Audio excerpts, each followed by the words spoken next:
Bom dia! Que a paz de Deus esteja com você neste novo dia que se inicia. Quinta-feira, Deus abençoe a sua quinta-feira. Estamos na quarta semana da Páscoa. Hoje, bênção para a restauração de um relacionamento. Vamos pedir a Deus hoje a graça. Esta bênção de restauração, seja o relacionamento com uma pessoa do seu convívio, algum colega de trabalho, alguma amizade ou na vida conjugal. Por vezes, precisamos buscar em Deus a restauração do relacionamento com alguém em nossa vida. Prepare-se aí para rezar junto com o Padre. Hoje eu quero mandar o meu abraço com muito carinho para o povo da cidade de Humaitá, no Amazonas.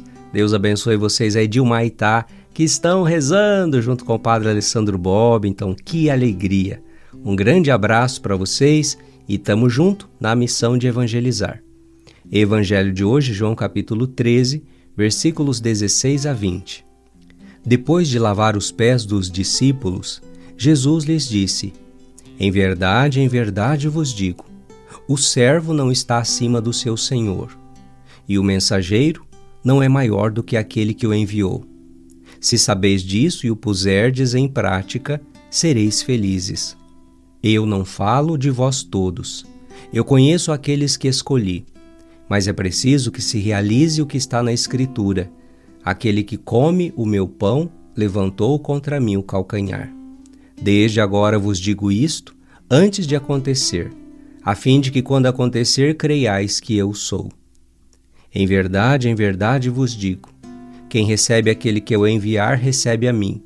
E quem me recebe, recebe aquele que me enviou. Palavra da salvação, glória a vós, Senhor. Filhos e filhas, quinta-feira da quarta semana da Páscoa e 2 ensinamentos que o Evangelho de hoje nos traz. Primeiro ensinamento: o servo não é maior que o seu Senhor. O que isso significa, Padre? Bem, significa que o caminho do seguimento de Jesus é também um caminho de serviço. Veja, há quem busque a religião para servir-se de Deus. Como assim, Padre?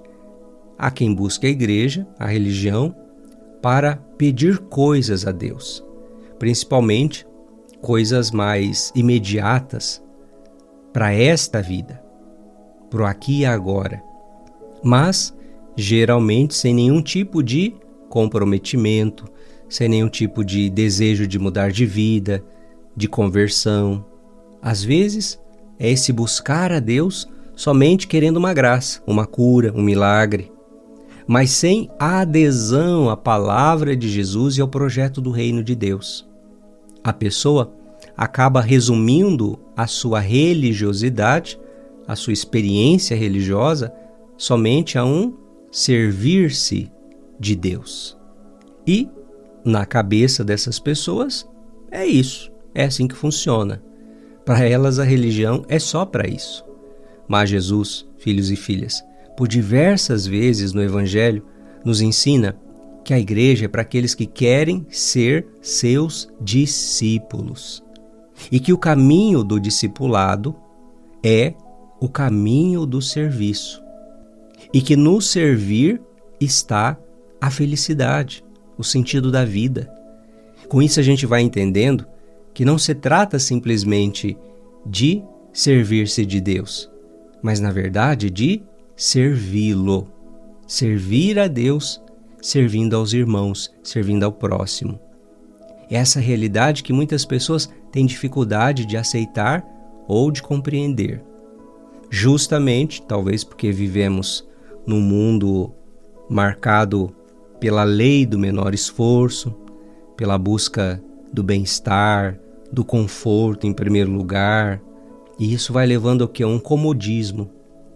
Mas é justamente esse tipo de atitude que vai atrofiando o ser humano, atrofiando emocionalmente, espiritualmente, até mesmo fisicamente. Por isso, encontrar no servir o sentido para vivermos a nossa fé em Jesus. Existem tantas formas, tantas possibilidades de exercermos o servir aos irmãos. Eu tenho certeza que se você ainda não encontrou, você haverá de encontrar a sua forma, a sua maneira. Qual é o seu dom?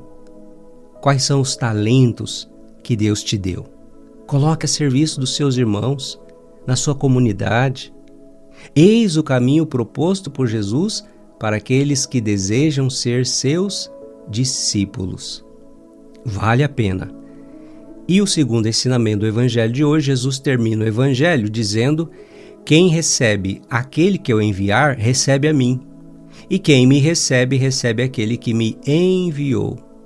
Veja, inicialmente Jesus pregava ele mesmo, pessoalmente. Depois ele passou a enviar pessoas em seu nome. Inicialmente os 12 apóstolos, depois 72 discípulos. E isso continuou. Depois a igreja primitiva, os pregadores, os evangelizadores, os missionários. E assim a igreja ao longo desses 2000 anos sempre foi sendo enviada em missão para anunciar Jesus ao mundo. E hoje não é diferente. Sacerdotes, missionários leigos, pregadores, religiosos, evangelizadores, que anunciam Jesus ao mundo. E Jesus está dizendo no Evangelho de hoje: quem recebe aquele que eu envio, a mim recebe. Ou seja, quando você recebe a palavra de um evangelizador, não é a ele que você está recebendo, mas ao próprio Cristo, que vem através das palavras da pregação daquele evangelizador. E Jesus continua: e quem me recebe, recebe o Pai que me enviou. Não é lindo isso? Veja, filho, filha, é Jesus quem garante a continuidade do anúncio do Evangelho. E é o Espírito Santo quem age, quem conduz, quem fala pela boca dos evangelizadores. Acolha, receba o próprio Cristo a cada dia no Evangelho que chega até você, na palavra proclamada, como por exemplo, nessa bênção do dia, que você recebe diariamente. Permita que o Espírito Santo fale ao seu coração, através desta palavra. Vamos rezar. Bênção pedindo a restauração de um relacionamento. A nossa proteção está no nome do Senhor, que fez o céu e a terra. Pai das misericórdias e Deus de toda a consolação. Abençoai, Senhor, este filho, esta filha que reza comigo. E hoje, de modo especial, invocamos a vossa bênção, suplicando pela restauração de algum relacionamento, seja familiar, de amizade, conjugal, ambiente de trabalho. Quantas vezes, por tantas situações, tantos motivos, um relacionamento vem a ficar abalado, fragilizado, desgastado. Por isso, vem, Senhor, com teu poder e com a tua misericórdia, abençoando esta pessoa que neste momento acolhe e confessa a bênção, rezando e pedindo por este relacionamento. Que sejais vós, agindo com vosso poder e com vossa misericórdia, a restaurar tudo aquilo que foi ferido, fragilizado, rompido. Derrama, Senhor, bênção de restauração. Em nome do Pai, e do Filho, e do Espírito Santo. Amém, amém, amém. Estamos na nossa novena Santa Rita de Cássia. Se você não conseguiu fazer ontem a oração do primeiro dia, ainda dá tempo. Reze aí a oração de ontem e também a oração do segundo dia hoje. E que a graça que você tanto necessita seja alcançada nesta novena. Deixo para você o meu abraço com muito carinho. Fique no colo da mãe. Reze comigo a bênção da noite. Amanhã, tamo junto na bênção do dia. Ó Maria concebida sem pecado, rogai por nós que recorremos a vós.